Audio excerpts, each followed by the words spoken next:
وہ کمال حسن حضور ہے کہ گمان نقص جہاں نہیں۔ وہ کمال حسن حضور ہے کہ گمان نقص جہاں نہیں۔ یہی پھول خار سے دور ہے، یہی شمع ہے کہ دھواں نہیں۔ بخدا خدا کا یہی ہے در، نہیں اور کوئی مفر مگر۔ جو خدا کا ہو یہیں آ کے ہو، جو یہاں نہیں تو وہاں نہیں۔ وہی لامکاں کے مکیں ہوئے، سر عرش تخت نشیں ہوئے۔ یہ نبی ہیں جن کے ہیں یہ مکان، وہ خدا ہے جس کا مکان نہیں۔ کروں تیرے نام پہ جاں فدا، نہ بس ایک جاں دو جہاں فدا۔ دو جہاں سے بھی نہیں جی برا، کروں کیا کروڑوں جہاں نہیں۔ سب تعریفیں اللہ جل شانہ وحدہ لا شریک کے لیے، جس نے اپنی قدرت کاملہ سے اس کائنات کو حضور نبی کریم صلی اللہ علیہ وآلہ وسلم کے عرفان کی خاطر پیدا فرمایا۔ بے شمار درود حضور نبی کریم صلی اللہ علیہ وآلہ وسلم کی ذات اقدس کی خاطر، جن کی ذات اقدس اس کائنات کی تخلیق کا باعث بنی۔ اللہ جل شانہ کے فضل و کرم سے اور اس کی توفیق سے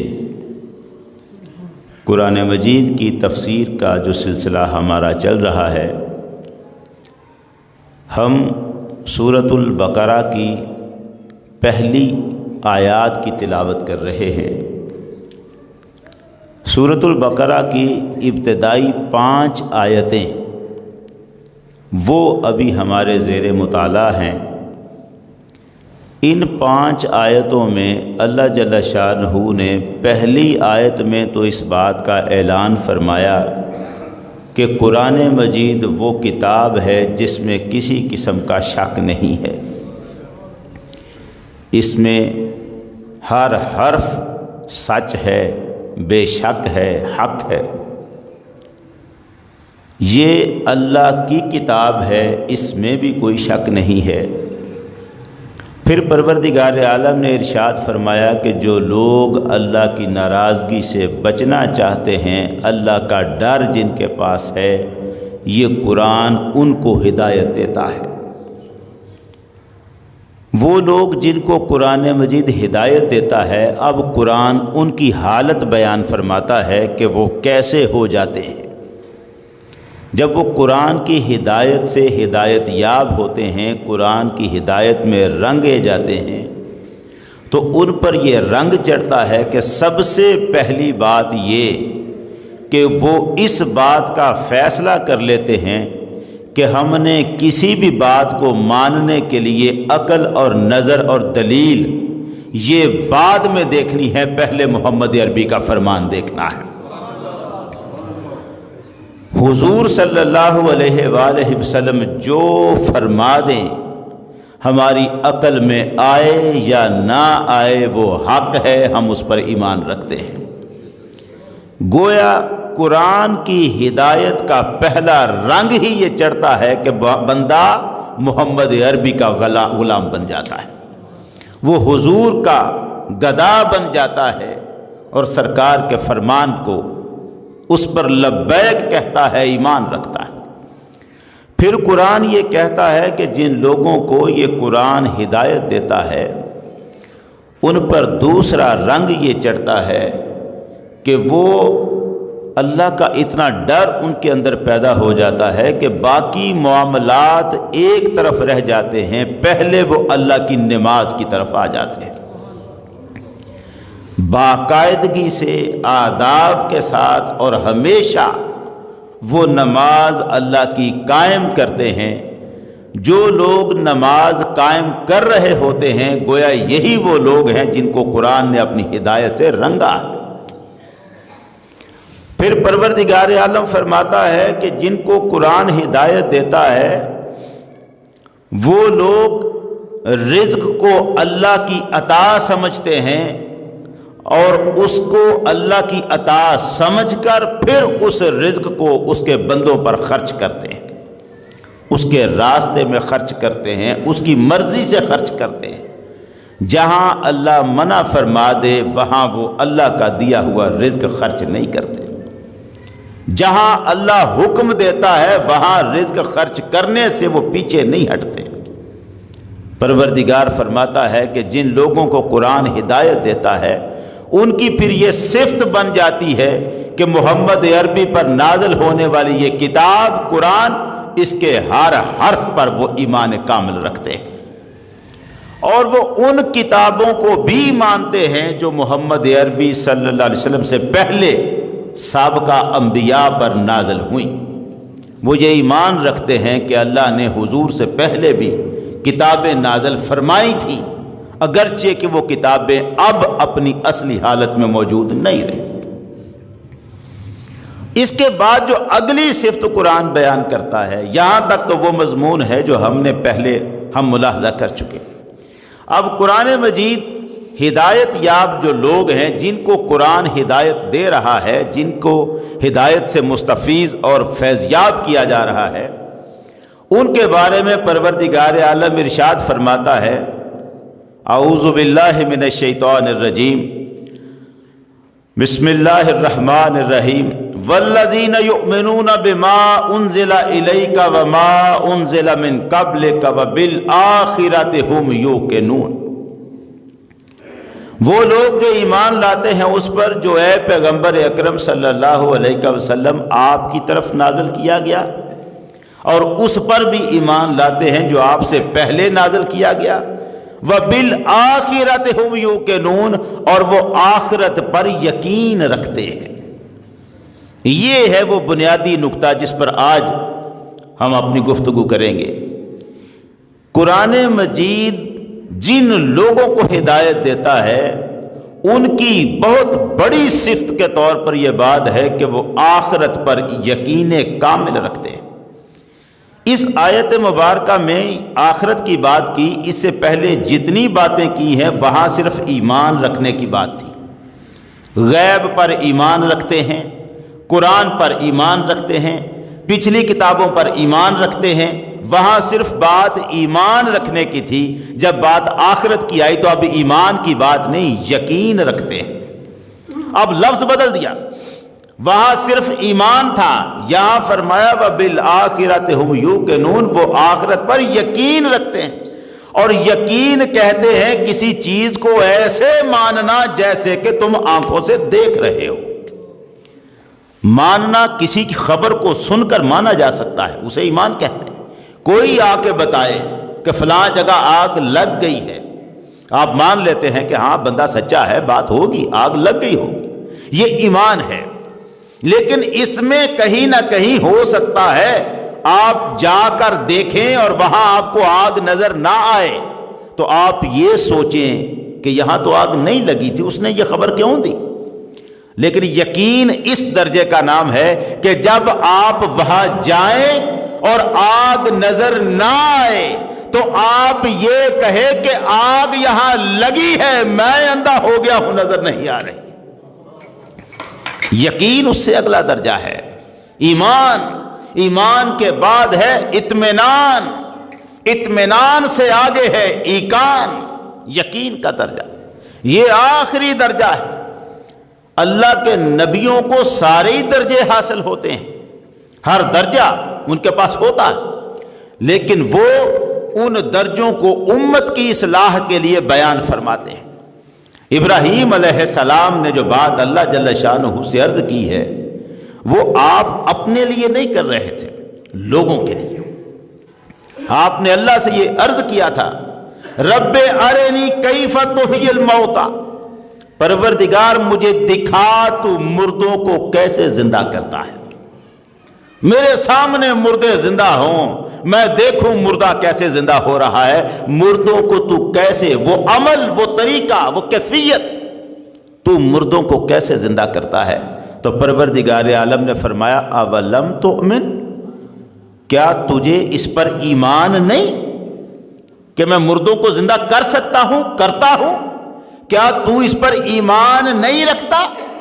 ابراہیم علیہ السلام نے عرض کیا بلا پروردگارا کیوں نہیں، میں ایمان رکھتا ہوں کہ تو مردوں کو زندہ کر لیتا ہے، کر سکتا ہے، وَلَٰكِن لِيَطْمَئِنَّ قَلْبِي، مگر میں یہ چاہتا ہوں ایمان سے آگے اطمینان کے درجے کو حاصل کر لوں، میرے دل کو اطمینان آ جائے، مجھے اطمینان مل جائے، اور اطمینان ملتا ہے دیکھ کر۔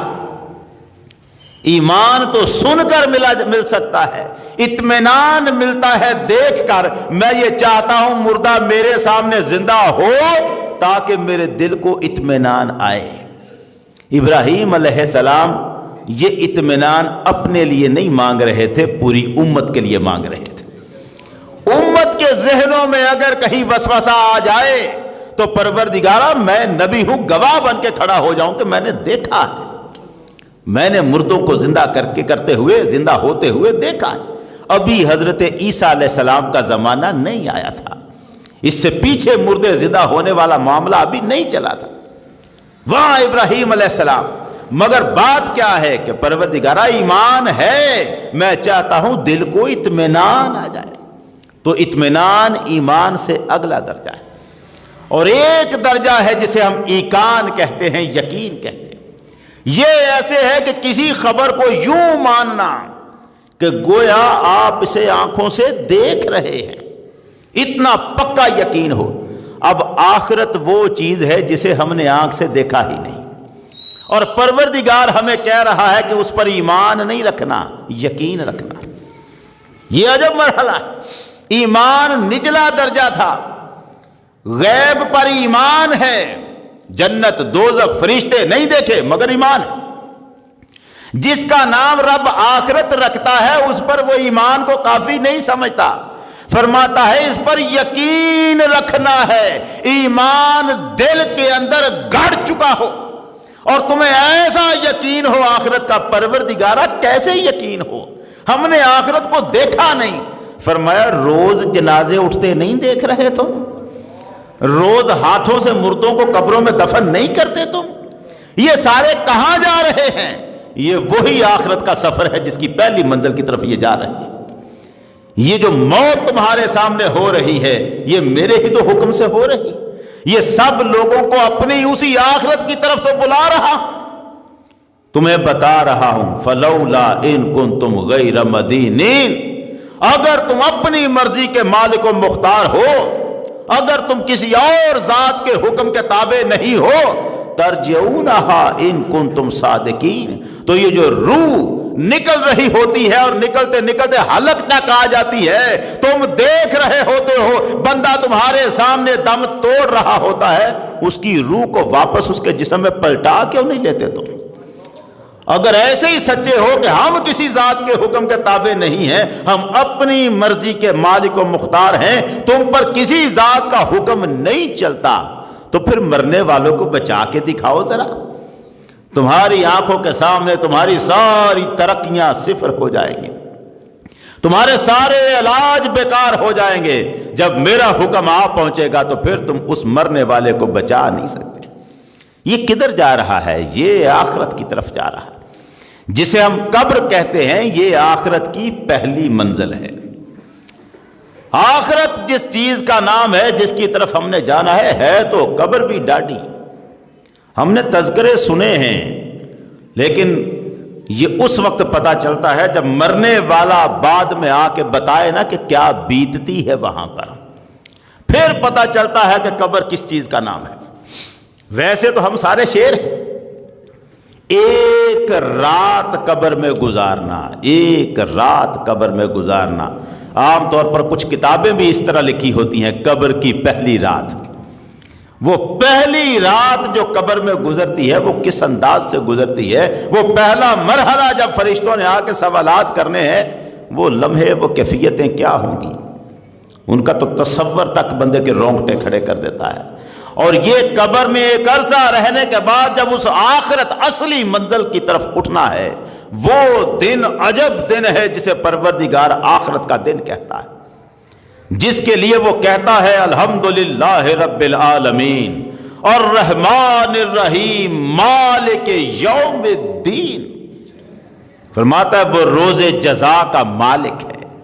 مالک تو ساری کائنات کا ہے، اس نے یہ نہیں وہاں فرمایا کہ وہ ساری کائنات کا مالک ہے مالک ساری کائنات کا۔ اپنی مختلف قرآن کی آیتوں میں وہ اپنی ساری مالکیت کو بیان کرتا ہے، لیکن جب آغاز کیا ہے قرآن کا تو اس وقت سارا تذکرہ کائنات کا نہیں کیا، وہاں فرمایا رب ساری کائنات کا ہوں، مالک قیامت کے دن کا ہوں، قیامت کے دن کا مالک، حالانکہ مالک ساری کائنات کا، لیکن خاص طور پر فرماتا ہے، اس لیے فرماتا ہے کہ تمہیں پتہ چلے وہ دن کتنی عظمت والا ہے۔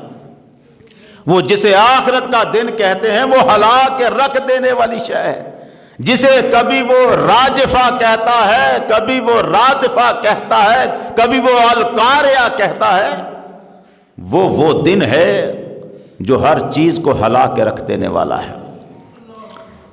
پروردگار عالم نے قرآن مجید میں عجب انداز سے اس آخرت کے دن کو بیان کیا، اس کی تو کیفیت ہے بڑی۔ اذا زلزلت الارض زلزالها واخرجت الارض اثقالها وقال الانسان ما لها يومئذ تحدث اخبارها بان ربك اوحى لها يومئذ يصدر الناس اشتاتا ليروا اعمالهم فمن يعمل مثقال ذرة خيرا يرى ومن يعمل مثقال ذرة شرا يرى۔ کیا انداز ہے، اذا زلزلت الارض زلزالها، جب زمین ایک زبردست زلزلے سے ہلا کر رکھ دی جائے گی، پوری زمین پر اکٹھا زلزلہ، اور ایسا زلزلہ کہ ہر چیز کی حالت بدل کے رکھ دے، سمندروں کی تہیں پھٹ جائیں گی اور سمندروں کا پانی نیچے گرے گا، جہاں زمین کے اندر لاوا ہے اس کے اوپر، اور اس پانی کو آگ لگ جائے گی۔ وَإِذَا الْبِحَارُ سُجِّرَتْ، قرآن کہتا ہے جب سمندروں کو بھڑکا دیا جائے گا، آگ لگ جائے گی سمندر، آسمان کا رنگ تبدیل ہو جائے گا، آسمان پھٹ جائے گا۔ وَإِذَا السَّمَاءُ انشَقَّتْ، جب آسمان پھٹ جائے گا، فَكَانَتْ وَرْدَةً كَالدِّهَانِ، اس کی کھال اتار کے اس کا رنگ اندر سے ایسا نکلے گا جیسے تیل کی تلچھٹ گلابی رنگ کی ہوتی ہے، ایسا سرخ آسمان ہو جائے گا۔ کیا کیا پروردگار عالم۔ وَإِذَا الشَّمْسُ كُوِّرَتْ، جب سورج لپیٹ دیا جائے گا، پہلے مرحلے میں وہ زمین کے قریب آتا ہے، اور پھر اس پر وہ وقت بھی آنا ہے جب اس کو لپیٹ دیا جائے گا۔ سورج کو لپیٹنا، پروردگار کا انداز دیکھیں الفاظ کا، یہ کوّرت کا لفظ استعمال ہوتا ہے پگڑی لپیٹنے کے لیے، جیسے پگڑی کو لپیٹا جاتا ہے، پروردگار کہتا ہے میں سورج کو لپیٹ دوں گا۔ وَإِذَا النُّجُومُ انقَدَرَتْ، اور جب ستارے جڑ جائیں گے، ستارے جڑ جائیں گے۔ وَإِذَا الْجِبَالُ سُيِّرَتْ، جب پہاڑ چلا دیے جائیں گے، پہاڑ چل رہے ہیں زمین کے اوپر، ان کی پہلی حالت یہ ہے وہ جو سور پھونکے گا نا فرشتہ اسرافیل، جس دن سے اسرافیل کو پیدا کیا پروردگار نے، سرکار دو عالم ارشاد فرماتے ہیں اسے اللہ نے سور عطا کیا، وَادُهُ عَلَى فَيْهِ، اب اس نے اس سور کو اپنے منہ سے لگا رکھا ہے، شَاخِصًا بَصَرَهُ إِلَى الْعَرْشِ، نگاہیں اوپر عرش کی طرف اٹھائی ہوئی ہیں، آنکھ نہیں جھپکتا، کہیں ایسا نہ ہو میں آنکھ جھپکوں اور اس وقت حکم آ رہا ہو اللہ کا کہ پھونک دے، وہ اس انتظار میں ہے اور آنکھ نہیں جھپکتا، اپنی آنکھ کھول کے رکھا ہوا ہے اس نے، کب مجھے حکم ہو اور میں اس سور کو پھونک دوں، اور وہ سور پھونکتا ہے، زمین پر وہ آواز آتی ہے جسے برداشت کرنا کسی کے بس کی بات نہیں، زلزلہ طاری ہو جاتا ہے، پہاڑ یوم ترجف الارض والجبال وکانت الجبال کثیبا مہیلا، جس دن زمین ہلا دی جائے گی، زلزلہ ہوگا، پہاڑ ہل جائیں گے، اور پہاڑ ایسے ہو جائیں گے جیسے ریت کے ٹیلے۔ پہلے مرحلے میں انہیں ریت کے ٹیلے بنایا، اب دوسرے مرحلے میں انہوں نے اڑنا ہے، اڑیں گے اور اس طرح سے اڑیں گے، وَتَكُونَ الْجِبَالُ كَالْعِهْنِ الْمَنْفُوشِ، ایسے اڑیں گے جیسے مشین چکی پر کسی نے روئی دھنکی تھی، اب روئی کے ذرے ذرے اڑ رہے۔ یوم تبدل الارض، جس دن زمین کو تبدیل کر دیا جائے گا، سمندر پاٹ دیے جائیں گے، سمندروں میں تو آگ لگ کے پانی ختم ہو جائے گا، زمین تانبے کی طرح گرم ہو، سورج اوپر سے آیا ہو، آسمان سرخ رنگ کا نظر آ رہا ہو، اور زمین کے سارے پہاڑ پتھر ہر طرف سے یوں برابر اور پھیلی ہوئی زمین۔ اعلیٰ حضرت فتاوی رضویہ میں لکھتے ہیں زمین کے ایک کنارے پر خشخاش کا ذرہ وہ پڑا ہوگا، زمین کے دوسرے کنارے پر کھڑا شخص اسے دیکھ رہا ہوگا۔ اتنی برابر کر دی جائے گی زمین، کوئی رکاوٹ نہیں، کوئی عمارت نہیں، کوئی پہاڑ نہیں، کوئی ٹیلا نہیں، اتنا۔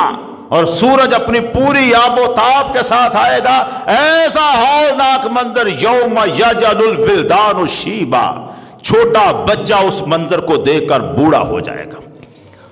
ایسا منظر ہوگا یوم ترونہا تذہل کل مرضعۃ عما ارضعت، ہر ماں جو بچے کو دودھ پلا رہی ہوگی بچے کو ادھر پھینک کے دوڑ لگا دے گی، بھول جائے گی ماں اپنے بچے کو، دودھ جو پی رہا ہے اس بچے کو بھول جائے گی، اتنا منظر ہوگا وہ اپنے بچے کو یاد نہیں رکھے گی۔ لوگ ایسے ہوں گے جیسے نشے میں مدہوش ہیں، وَتَرَى النَّاسَ سُكَارَى، لوگ ایک دوسرے پر گر پڑ رہے ہوں گے، اور ہوں گے نشے میں نہیں۔ اصل بات یہ ہے تیرے رب کا عذاب ایسے آیا ہو رہا ہوگا کہ اس کو برداشت کرنے کی ہمت نہیں ہے۔ وہ جو منظر قرآن بیان کرتا ہے آخرت کا، جس میں ہر چیز کا تپ جانا، کیسے قائم رہنا ہے، مجھے سمجھ میں نہیں آتا۔ جب پوری زمین برابر بچھا دی جائے، پوری زمین برابر یوں ہو کہ زمین کے ایک کنارے پر کھڑا زمین کے دوسرے کنارے کو دیکھ رہا ہو، یوں زمین برابر ہو، کوئی پہاڑ نہ بچے، کوئی ٹیلا نہ بچے، سورج قریب ترین کھڑا ہو، تپ رہا ہو۔ سرکار سے پوچھا صحابہ نے، حضور اس وقت ہم کہاں ہوں گے، کہاں ہوں گے؟ سرکار نے فرمایا باقی امتیں تو اپنی جگہ، میں اور میرے امتی ایک ٹیلے پر کھڑے ہوں گے۔ نعرہ تکبیر، نعرہ تکبیر، نعرہ رسالت، نعرہ رسالت، خدمت و شان مصطفیٰ، نعرہ حیدری۔ جب پوری زمین برابر کر دی تھی تو امت محمد سرکار کے ساتھ کون سے ٹیلے پر کھڑی ہوگی؟ خدا جانے پھر ان کو دوسری امتوں سے الگ اور اونچا کرنے کے لیے پروردگار نے وہ ٹیلا کہاں رکھا ہے، کیسے رکھا ہے۔ انا و امتی علی تل، میں اور میرے امتی ایک ٹیلے پر کھڑے ہوں گے۔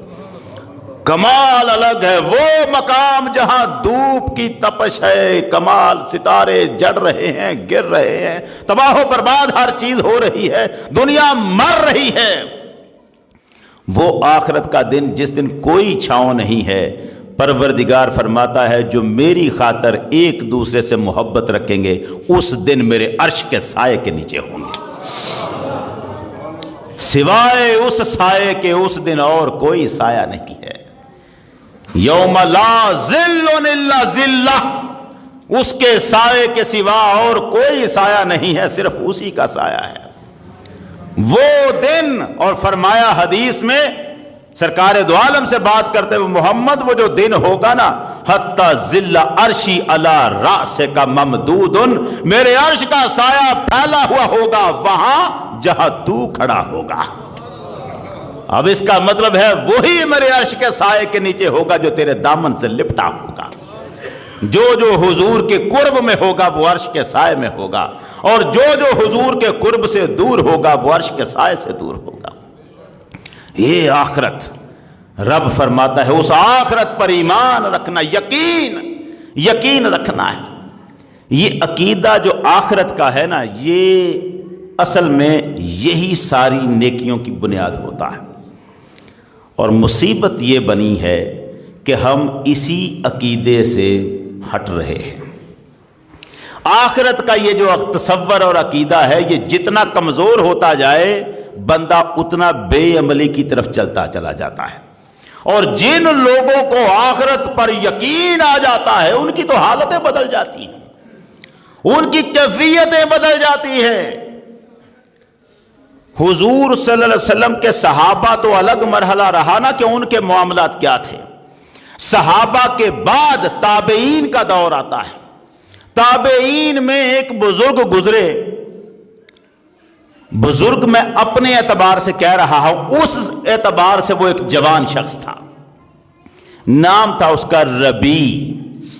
یہ نام یاد رکھ لیجئے گا، پوری دنیا میں شاید یہی ایک نام ہے جو اس بات کے لیے ہے، ربی۔ اس کا بائی ہے ربعی، بائی کا نام ربعی اور اس کا نام ہے ربی۔ اب جو بات سنا رہا ہے وہ ربعی ہے اور جس کی سنا رہا ہے وہ ربی ہے۔ ربی کا مطلب ہوتا ہے بہار، ربیع الاول، جیسے مہینے کا نام ہے ربیع الاول، تو وہ ربی اس کا نام تھا، اس بندے کا، ربعی کا بھائی۔ ربعی کہتا ہے ہم 4 بھائی تھے، یہ تابعین میں سے ہیں۔ اچھا میں ایک عرض کر دوں، میں جو عرض یہ سنانے لگا ہوں نا، یہ حدیث جو سنانے لگا ہوں آپ کی خدمت میں پیش کرنے لگا ہوں، بعض اوقات میں کوئی حدیث سناتا ہوں اور میری عام طور پر یہ کوشش ہوتی ہے کہ اس کے ساتھ میں اس کا حوالہ بھی دوں تاکہ اگر کوئی دیکھنا چاہے تو ضرور دیکھے۔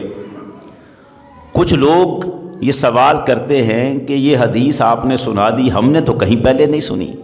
بھئی یہ میں معافی چاہوں گا، یہ میرا قصور نہیں ہے کہ آپ نے سنی نہیں ہے، مجھے تو صرف یہ بتائیں کہ اگر وہ کتاب میں نہیں ہے تو میں ذمہ دار ہوں، اگر وہ کتاب میں ہے پھر اس کا ذمہ تو میرا نہیں ہے نا کہ وہ آپ نے سنی ہے یا نہیں ہے، آپ نے پڑھی ہے یا نہیں، وہ مسئلہ نہیں ہے۔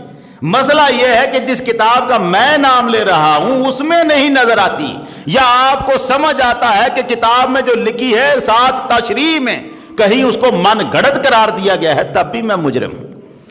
میں تو ایسی حدیثیں سناتا ہوں جن کو کسی نے من گڑت قرار نہ دیا ہو، کسی عالم محدث نے جس کو بنائی ہوئی حدیث نہ کہا ہو۔ اب یہ جو حدیث سنا رہا ہوں یہ امام بیہقی نے دلائل النبوت میں جلد نمبر 6 میں صفحہ 455 پر نقل کیا۔ اسی حدیث کو امام بخاری کے استاد امام ابن ابی شیبہ نے اپنی کتاب المصنف میں نقل کیا۔ اسی حدیث کو امام بخاری کے استاد حافظ ابو نعیم نے اپنی کتاب دلائل النبہلیۃ الاولیاء میں نقل کیا۔ یہی کتاب امام خصائص الکبریٰ کے مصنف جلال الدین سیوطی نے شرح الصدور میں نقل کیا۔ اسی حدیث کو امام غزالی رحمۃ اللہ علیہ نے الاحیاء العلوم میں نقل کیا۔ جتنے مرضی کتابیں، سبل الہدی والرشاد میں صبحی سالن اس حدیث کو نقل کیا۔ معتبر حافظ ذہبی جو جرح و تعدیل میں امام مانا جاتا ہے، حوالے اس لیے دے رہا ہوں کہ شاید آگے کچھ بات ایسی ہو جو حیران کرنے والی ہو، تو کوئی یہ نہ سوچے کہ یہ کب ہوا۔ اس لیے میں عرض کر رہا ہوں کہ حوالے حافظ ذہبی نے جرح و تعدیل کے امام ہیں، وہ انہوں نے سیر و اعلام النبلاء میں اس حدیث کو نقل کیا اور انہوں نے کہا بالکل صحیح حدیث ہے، یہ اس میں کوئی شک ہی نہیں۔ روایت کیا ہے؟ روایت کیا ہے؟ ربی جو بائی ہے ربعی کا، اب ربعی کہتے ہیں کہ ہم 4 بائی تھے، ہم چاروں میں سے جو ہمارا بائی ربی تھا نا، کان اکثرنا صلاتن و اکثرنا صیامن، ہم سارے نماز تو پڑھتے تھے مگر ہم سے زیادہ نفل نمازوں کا اہتمام وہ کرتا تھا۔ نمازیں پڑھتا ہے، راتوں کو اٹھ اٹھ کے نمازیں پڑھتا ہے، سب سے زیادہ روزے وہ رکھا کرتا تھا، اس کی طبیعت ہی یوں تھی، روزے بھی رکھنے، نفلی روزے بھی رکھتے رہنا، نمازیں بھی پڑھتے رہنا، یعنی یوں سمجھے کہ اس نے اپنا دل اللہ کی طرف لگایا ہوا تھا۔ دل تو سب کے لگے ہوئے، تابعین کا زمانہ ہے، صحابہ اکرام سے ملاقاتیں ہیں، صحابہ کی برکتیں دنیا میں پھیلی ہوئی ہیں، جہاں جہاں سے اللہ کا ایک صحابی محمد عربی کا گزر رہا ہو۔ کیا روایتوں میں ہم نے پڑھا ہے، کمزور یا صحت کی باتیں الگ ہیں، اگر ہم نے پڑھا ہے اللہ کا ایک ولی کسی قبرستان میں آ جائے اللہ قبر والوں سے عذاب اٹھا لیتا ہے، اس کے دوست کا قدم آیا ہے. اور میں کہتا ہوں ولایت کے سارے درجے نیچے ہیں، محمد کا صحابی اوپر کھڑا ہوتا ہے صلی اللہ علیہ وسلم. حضور کا صحابی، سرور عالم کے بعد اس کائنات کے لیے جو مرتبہ اور فضیلت ہے وہ تو صحابی رسول کی. اور صحابی پھر رہے ہوں کہیں پر، لوگ تو انہیں دیکھ دیکھ کر حضور کی زیارتیں کیا کرتے تھے. یہ وہ آنکھیں ہیں جنہوں نے محمد کے چہرے کو دیکھا ہوا ہے. یہاں تو وہ معاملات ہوتے ہیں، اب تو عام ہو گیا ہے معاملہ، اس لیے ہمیں قدر نہیں رہی. ورنہ وہ زمانہ تھا جب کوئی حج عمرے کو جاتا تھا اور جب وہ واپس آتا تھا لوگ اسے بٹھا کے اس کا ماتھا چومتے، اس کے ہاتھ چوما کرتے تھے اور کہا کرتے تھے یار تیرے ان ہاتھوں نے حضور کی جالی کو چھوا ہوگا، تیرے یہ ہاتھ خانہ کعبہ سے لگے ہوں گے، یہ ہاتھ ہمیں چوم لینے دے. یہ عالم اپنے اپنے وقت کی بات ہے، وقت بدل گیا، ہماری حالتیں بدل گئی. اب صحابی کہیں جلوہ گر ہو، اور اس دور میں لوگ، باقی کے لوگ جو ان کی صحبتوں میں بیٹھتے ہو، ان کے تو رنگ ہی اور انہوں نے، ان آنکھوں نے محمد عربی کے چہرے کا دیدار کیا ہوتا ہے. جب ان کے پاس لوگ بیٹھتے ہیں نا، باتیں تو دل کے کانوں سے سن رہے ہوتے ہیں، نظریں ساری ان آنکھوں کی زیارت کر رہی ہوتی ہیں جنہوں نے مصطفیٰ کے چہرے کو دیکھا ہوتا ہے. صحابی کے واسطے سے سرکار کے چہرے کی زیارت ہو رہی.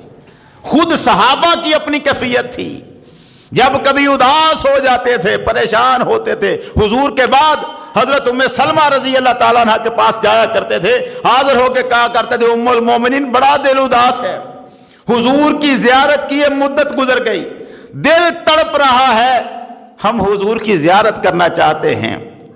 ام سلمہ اندر سے وہ آئینہ اٹھا لاتی جس میں حضور اپنا چہرہ دیکھا کرتے تھے اور فرماتی یہ دیکھ لو.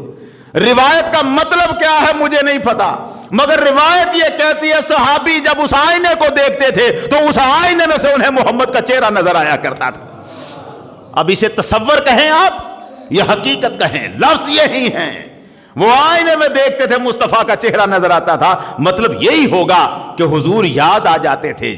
یہ وہ آئینہ ہے جس میں مصطفیٰ کا چہرہ سرکار دیکھا کرتے تھے اس کے سامنے کھڑے ہو کر. یہ نظریں اب صحابی کے زندگی ہو، صحابہ کا دور ہو، اس دور میں جو نیک لوگ ہوں ان کی صحبت میں بیٹھنے والے، ان کے تو رنگ ہی اور ہو جاتے. یہاں تو جو اللہ کے ولیوں کی صحبت میں بیٹھ جائیں ان کے انداز بدل جاتے ہیں، صحبتیں بڑا بدل دیتی. ربی اس کی حالت بائی بتا رہا ہے، بڑی نمازیں پڑھتا تھا، بڑا روزے رکھتا تھا، کانا حلفا، اس نے قسم کھا لی، ربی نے اس نے قسم کھا لی اللہ یضحک حتی یعلم هو فی الجنت او فی النار. اس نے قسم کھا لی تب تک نہیں ہنسوں گا جب تک یہ پتہ نہ چل جائے میں جنت میں جاؤں گا یا دوزخ میں جاؤں گا. قسم کھا لی. دوزخ کا تذکرہ، آخرت کا تذکرہ ہم بھی پڑھتے ہیں، لیکن جو ان لوگوں کی کیفیت تھی کچھ اور تھی. اس نے قسم کھا لی یار اگر میں دوزخ میں ہوں تو ہنسوں کیوں، اگر میں کل کو دوزخ میں چلا جاؤں تو آج مسکراؤں کیوں، ہنسوں گا تو تب اگر پتہ چل جائے مروں گا تو سیدھا جنت پہ جاؤں گا، اگر یہ بات مل جائے تب تو ہنسوں ورنہ میں ہنسوں گا نہیں. قسم کھا لی اس نے. بڑی مشکل قسم تھی، بڑی مشکل قسم تھی، مگر ربی نے قسم کھا لی. اور روایت کہتی ہے لا یراہ احد یضحک، پھر اس کے بعد کسی نے ربی کو ہنستے ہوئے نہیں دیکھا. ربی کسی بات پر نہیں ہنستا، مسکراتا نہیں ہے، حتی ماتا، یہاں تک کہ ربی کو موت آ گئی. زندگی میں پتہ نہیں چل سکا کہ جنت میں ہوں یا دوزخ میں ہوں، اس لیے وہ بھی نہیں ہنسا. قسم کھائی تھی میں نہیں ہنسوں گا. بڑے لوگ ہمیں کہتے ہیں نا آ کے، او جی فلاں صوفی فلاں ولی اس نے یہ اپنے آپ سے ایک طریقہ نکال لیا تھا، محمد عربی کی شریعت میں تو اس کی اجازت نہیں تھی، حضور نے کہاں بتایا تھا یوں کرو، اس نے اپنے طور سے نکال لیا. اس نے جو نکالا اس کی کہیں گنجائش ہوگی، اور اگر گنجائش نہ ہوگی تو صوفی جن کو ہم ولی کہتے ہیں وہ شریعت محمدی کے خلاف چلنے والے نہیں ہوتے. بتا نا سرکار کی شریعت نے تو ہمیشہ مسکرانے کا درس دیا ہے، کہاں اجازت ہے شریعت مصطفی میں تو کوئی قسم کھا لے کہ میں نہیں ہنسوں گا جب تک جنت میں ٹھکانہ نہیں دیکھوں گا؟ ہے کہیں اجازت؟ نہیں اجازت اس بات کی کہ کوئی قسم کھا لے کہ میں نہیں ہنسوں گا جب تک جنت میں ٹھکانہ نہیں دیکھ لوں گا۔ جب اجازت نہیں اس بات کی قسم کھانے کی، کوئی مثال نہیں، کوئی دلیل نہیں، تو اس بندے نے کیسے قسم کھا لی؟ اور اگر اس نے قسم کھا لی ہے اور نہیں ہنس رہا تو اس کا یہ عمل اللہ کی بارگاہ میں قبول نہیں ہونا چاہیے۔ یہ تو خلاف شریعت، کیسے قسم کھا لی؟ اب یہ قسم کھا کے، اور میں عرض کر چکا ہوں، میں نے کتابوں کے نام گن گن کے سنائے، لکھا اس کی سند پر بالکل صحیح۔ اب جب صحیح ہے، بندہ قسم کھا رہا ہے نہیں ہنسوں گا، اصل بات یہ ہے ایک غلبہ ہوتا ہے کسی حال کا، کسی کیفیت کا۔ کسی پر جب کوئی کیفیت غالب آ جائے اور وہ اتنی غالب آ جائے کہ اس کے اندر سے کوئی صدا اٹھتی ہے تو پھر وہ شریعت اس سے اپنے پردے اٹھا لیتی ہے، اپنے حکم اٹھا لیتی ہے۔ وہ حالت غلبے کی حالت، بندے کو صحرا میں گم شدہ اونٹنی جب وہ گم گئی تھی، تڑپ رہا تھا، مر رہا تھا، مرنے کے قریب، اور ایسی حالت میں اچانک جب کہ وہ لبوں آخری سانسوں پہ تھا، اس وقت اس نے دیکھا اس کی اونٹنی سامان سمیت واپس آ گئی، جس پر اس کا کھانے کا سامان تھا، پینے کا سامان تھا، باقی سامان تھا، اونٹنی آ گئی۔ اس نے سوچا اب بچ گیا، کھانا پینا بھی مل گیا، اونٹنی بھی واپس آ گئی، اب میں صحرا سے نکل جاؤں گا۔ یہ دیکھ کر اونٹنی کو پکڑا اور رب کی بارگاہ میں سجدے میں سر رکھ دیا، مولا واہ تو نے کرم کر دیا۔ حدیث رسول کے لفظ ہے، صحیح حدیث سنا رہا ہوں، حدیث رسول کے لفظ ہے، جوش میں آ کر خوش اتنا ہوا، کہتا ہے یا اللہ تو میرا بندہ ہے، میں تیرا رب ہوں۔ کیا کہہ رہا؟ کہنا کیا تھا؟ کہنا کیا تھا؟ مولا میں تیرا بندہ ہوں، تو میرا رب ہے، کہنا یہ تھا۔ مگر اتنا خوش ہوا اس اونٹنی کے واپس ملنے پر، جوش میں زبان سے لفظ یہ نکل رہے ہیں، پروردگارا تو میرا بندہ ہے، میں تیرا رب ہوں، اور محمد عربی کہتے ہیں اس کی بات سن کر عرش کا رب مسکرا پڑتا ہے۔ کیا حالت اس بتا، حالت غلبے کی جب طاری ہوتی ہے وہ کیفیت اور ہے۔ اس پر دکھ اتنا وارد ہو چکا ہے کہ میں اگر دوزخ میں ہوں، جاؤں چلا جاؤں تو میں کیسے پھر ہنسنے کے قابل ہوں؟ آج کیفیت اس کے اوپر غالب آ گئی، اور اتنی غالب آئی اس نے کہا نہیں میں قسم کھاتا ہوں نہیں ہنسوں گا جب تک پتہ نہ چل جائے میں جنتی ہوں بھی کہ نہیں۔ ربی کہتے ہیں وہ مر گیا، اس کی میت گھر میں پڑی تھی، ہم اس کے ارد گرد بیٹھے تھے، ہم پڑھ رہے تھے انا للہ و انا الیہ راجعون، ہم اس کی بخشش کی باتیں کر رہے تھے، اچانک اس نے اپنے چہرے سے کپڑا ہٹا دیا، وستوا قائدا، اٹھ کے بیٹھ گیا، اٹھ کے بیٹھا، السلام علیکم۔ وہی جو مر گیا تھا اٹھ کے بیٹھا اور اس نے کہا السلام علیکم۔ ربی کہتے ہیں میں نے آگے بڑھ کے کہا یا اخی احیات بعد الموت، کیا مرنے کے بعد پھر زندہ ہو گئے ہو؟ اٹھ کے بیٹھ گیا ہے، السلام علیکم، اس نے سلام کیا، ہم نے وعلیکم السلام کہہ کے میں نے کہا میرے بھائی کیا مرنے کے بعد پھر زندہ ہو گئے ہو؟ اس نے کہا نا نا نا، لا میں نہیں زندہ ہوا ہوں، مرا ہوا۔ تو پھر کیسے بول رہے؟ اس نے کہا میں جب تم سے بچھڑا نا، جب موت کی گھڑی مجھ پہ آئی نا، لقیت ربی بعدکم، تم سے بچھڑنے کے بعد میں سیدھا اپنے رب کی بارگاہ میں پیش ہوا، جا کر میں اپنے رب کی بارگاہ میں پیش ہوا، ربن غیر غضبان، میرا رب یوں ملا ہے مجھ سے، وہ مجھ سے ناراض نہیں تھا، وہ مجھ سے یہ موتیں ہوتی ہیں، وہ مجھ سے ناراض نہیں تھا۔ اگلے لفظ تڑپا کے رکھتے ہیں جو اس نے کہا وَاسْتَقْبَلَنِي بِرَوْحٍ وَرَيْحَانٍ وَاسْتَبْرَقًا، میرے رب نے مجھ پر پھول نچھاور کیے، پھول نچھاور کیے، مجھے ریشمی کپڑے مجھے پہنا دیے گئے، میں رب کی بارگاہ میں تھا، میں نے ہاتھ باندھ کر عرض کیا مولا اجازت دے یہ جلوہ بھائیوں کو بھی بتاؤ جا کے۔ نعرہ تکبیر، نعرہ رسالت، شان عصمت و مصطفیٰ، غلامان مصطفیٰ،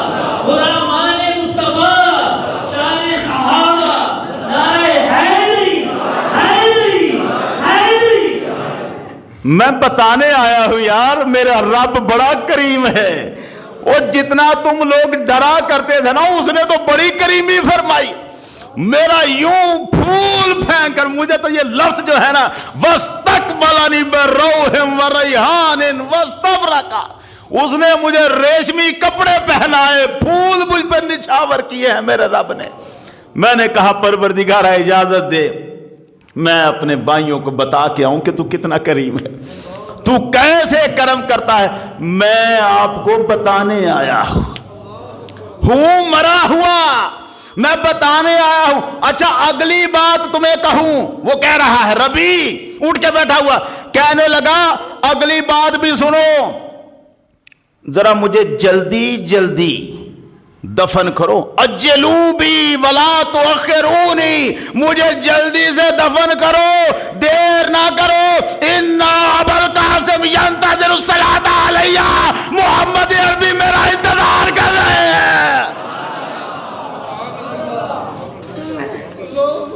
اس نے کہا مجھے جلدی سے دفن کر دو, محمد عربی میرا انتظار کر رہے ہیں کہ کب اس کی نماز جنازہ پڑھی جائے اور یہ ہماری بارگاہ میں آ کے حاضر ہو جائے. ربی کہتے ہیں اس نے اتنا کہا پھر لیٹ گیا. وہ تو مر چکا تھا, مرا ہوا تھا. وہ پھر سے اسی طرح آنکھیں بند اور مرا ہوا. وہ زندہ نہیں ہوا تھا, مرا ہوا, یعنی یہ زندہ نہیں تھا, بے ہوش نہیں تھا کہ اٹھ کر اب بتا رہا, مر چکا تھا, صرف بتانے آیا تھا. اور کیا باتیں بتا کر گیا ہے کہ میں گیا رب کی بارگاہ میں, استقبال یوں ہوا, اور اب اگلی بات یہ ہے کہ حضور میرا انتظار کر رہے. یار یہ شرف مل جائے کسی کو کہ وہ ادھر مرے ادھر رب کی بارگاہ میں فرمان جاری ہو, ٹھیک ہے تو کامیاب ہے, آ جا. ادھر سے حکم ہو جا محمد عربی کی بارگاہ میں حاضری دے. پہلے رب کی بارگاہ میں حاضری, پھر مصطفیٰ کی بارگاہ میں حاضری, حاضریاں ہو جائیں وہاں پر. ربعی کہتے ہیں ہم نے یہ معاملہ دیکھا, دوڑے حضرت عائشہ صدیقہ رضی اللہ تعالیٰ عنہ کی خدمت میں گئے. اب آپ دیکھیں بندہ کس زمانے کا ہے. ربی کہتے ہیں ہم گئے حضرت عائشہ صدیقہ رضی اللہ تعالیٰ عنہ کے پاس, جا کے عرض کیا ام المومنین میرا بھائی مرا تھا, یوں اٹھ کے اس نے بات کی ہے, یہ معاملہ کیا ہے, یہ عجب معاملہ ہوا ہے, یہ کیا ہے.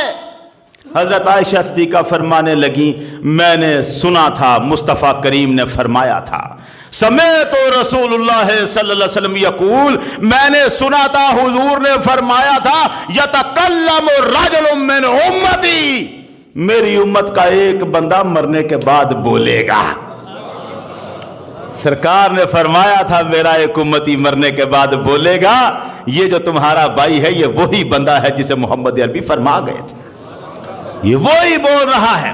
یار وہ بولا تو صحیح لیکن بولا کیا اس نے. اچھا ایک لفظ جو یہاں قیمتی تھا جو میں چھوڑ گیا, جو جوش جذبات ایسے تھے چھوڑ گیا, وہ جب اس نے کپڑا ہٹایا نا, جب وہ پہلے مرا ہوا تھا اور اس نے کپڑا ہٹایا, ربی کہتے ہیں ہم نے دیکھا فداہے کا وہ ہنس رہا تھا.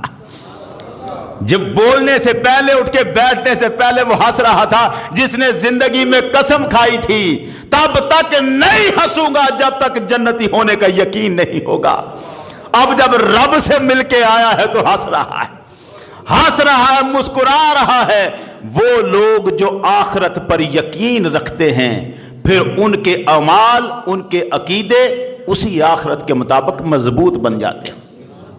سچے لوگ وہ ہیں, اور جن کا عقیدہ آخرت کا کمزور ہوتا ہے وہ ایویں ہی بے عملیوں میں دوڑے پھرتے ہیں, ان کے اعمال کمزور ہو جاتے ہیں. اللہ جل شانہ ہم سب کو مضبوط عقیدے کے ساتھ آخرت کو ماننے کی توفیق عطا فرمائے, اور پکے سچے ایمان کے ساتھ ہم آخرت کو مانیں. وآخر دعوانا ان الحمد للہ رب العالمین.